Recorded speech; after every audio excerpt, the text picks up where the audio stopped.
یہ وہ strategic political science کے ایشوز ہیں جہاں میں سمجھتا ہوں کہ عمران خان نے بہت سی چیزوں کو انڈرسٹینڈ نہیں کر سکے. اور ایک ایگزامپل میں اپنے ڈیفنس میں آپ کے سامنے رکھتا ہوں. گزشتہ 24 گھنٹے میں بنگلہ دیش میں کیا ہوا کہ طارق رحمان جو ہیں وہ پرائم منسٹر بنگلہ دیش کے بن رہے ہیں. ان کی جماعت نے 2/3 اکثریت لی ہے, 209 سیٹیں انہوں نے لی ہیں. اور 16 فروری کو جب سپریم کورٹ آرڈر کرے گی پاکستان میں کہ عمران خان کا میڈیکل بورڈ بنے یا ان کا ایگزامینیشن ہو, تو 16 فروری کو طارق رحمان بنگلہ دیش کے پرائم منسٹر بن کے اس خطے کے اندر بنگلہ دیش, ہندوستان, چین اور مغرب کے ساتھ جو امپورٹنٹ فیصلے کرنے ہیں بنگلہ دیش کے مستقبل کے, وہ طارق رحمان کرنا شروع کریں گے.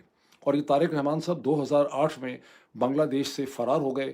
جب ایک جیل سے وہ نکلے اس کے بعد سے وہ برطانیہ چلے گئے علاج کا کہہ کے, پھر وہ علاج ان کا کبھی ختم نہیں ہوا. اب عمر ان کی 60 برس ہوئی ہے, تو آپ اندازہ لگا سکتے ہیں کہ اب سے 16 سال پہلے ان کی عمر کیا 44 برس کی ہوتی. تو 44 برس کی عمر میں انہوں نے یہ بہانہ بنایا کہ میری اب صحت ٹھیک نہیں ہے, مجھے پتہ نہیں جیل میں بڑا ٹارچر ہوا ہے. اس کے بعد انہوں نے وہاں سے بیٹھ کے BNP جو ہے اس کو رن کیا, اس کو انہوں نے آرگنائز کیا, اس کی ساری اپوائنٹمنٹس انہوں نے کی, اس کے الیکشن کے کینڈیڈیٹس کھڑے کیے, اس کا بائک آؤٹ کرنے کا فیصلہ کیا. انہوں نے وہاں لابسٹ فرمز ہائر کیں اپنی پارٹی کے لیے, انہوں نے اپنی بھی ایک لابسٹ فرم اور کنسلٹنگ فرم بنائی, اور اب وہ بنگلہ دیش کے پرائم منسٹر جو ہے وہ بن گئے ہیں. تو میں چاہتا ہوں کہ اس طرح کی چیزوں کے اوپر بھی آپ نظر رکھا کریں, اس کے اندر سے مطلب آپ خود جو ہے وہ نکال سکتے ہیں. ابھی تھوڑا سا دیکھ لیں کہ میونخ میں جہاں جنرل عاصم منیر ہے وہاں کیا کیفیت ہے. وہاں پر بڑی انٹرسٹنگ ڈیولپمنٹ ہوئی ہے میونخ سیکورٹی کانفرنس میں, جہاں یورپ کے 3 جو بڑے ملک ہیں جو بنیادی طور پہ یورپین یونین جب تھی, جب برطانیہ اس کا حصہ تھا, تو اس کے روح رواں ہیں. برٹش پرائم منسٹر سر کیئر سٹارمر نے, فرینچ پریزیڈنٹ ایمینوئل میکرون نے, اور جرمن چانسلر جو ہیں فریڈرک مرس نے الگ الگ بھی اور اکٹھے کھڑے ہو کے بھی یہ کہا ہے کہ وقت آ گیا ہے کہ ہم دیکھیں کہ امریکہ کے اوپر ہم ٹوٹلی ڈیپینڈ نہیں کر سکتے, اور ہمیں یورپین پاورز کو ایک جوائنٹ کامن ڈیفنس اسٹرکچر جو ہے اس کو بلڈ اپ کرنا ہوگا. اب اللہ کرے کہ یہ چیز ان کو یورپین ڈیفنس فورس کی طرف لے جائے, جس کا تمام خاکہ موجود ہے کہ 3.5 لاکھ کی ایک فورس ہونی چاہیے جس میں یہ تینوں کنٹریز کنٹریبیوٹ کریں گے. چوتھا اور پانچواں جو بڑا کنٹری ہے اس میں اسپین اور اٹلی جو ہیں وہ ہو سکتے ہیں.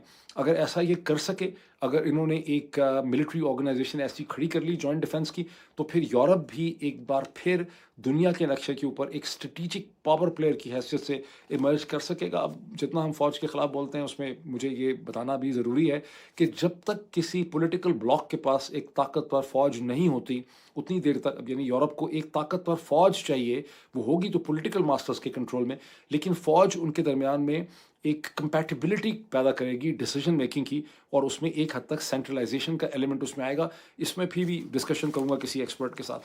وہاں پہ امریکہ کے جو secretary of state Marco Rubio نے میونخ میں ایک ڈفرینٹ پوزیشن لی. انہوں نے یورپ کی طرف کانسیلیشن کرنی چاہیے. اس سے پہلے 1 برس پہلے اسی سیکورٹی کانفرنس میں جو وائس پریزیڈنٹ JD وینس آئے تھے, تو انہوں نے یورپ کو لیکچر دیا تھا کہ تم لوگوں کی امیگریشن پالیسیز بڑی خراب ہیں, فریڈم آف ایکسپریشن کو آپ لوگ روک رہے ہیں وغیرہ وغیرہ سو آن.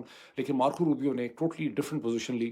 انہوں نے کہا کہ یورپ اور امریکہ کا ریلیشن شپ جو ہے وہ بہت امپورٹنٹ ہے. اب ذہن میں رکھیں کہ مارکو روبیو اور JD وینس دونوں پوٹینشیل پریزیڈینشیل کینڈیڈیٹس ہوں گے 2028 کے پریزیڈینشیل الیکشن کے لیے, اور دونوں ایک دوسرے کے مخالف بھی ہیں. اب ایک کوئکلی واپس آؤں ڈونلڈ ٹرمپ, جن کے بغیر کوئی خبرنامہ مکمل نہیں ہو سکتا.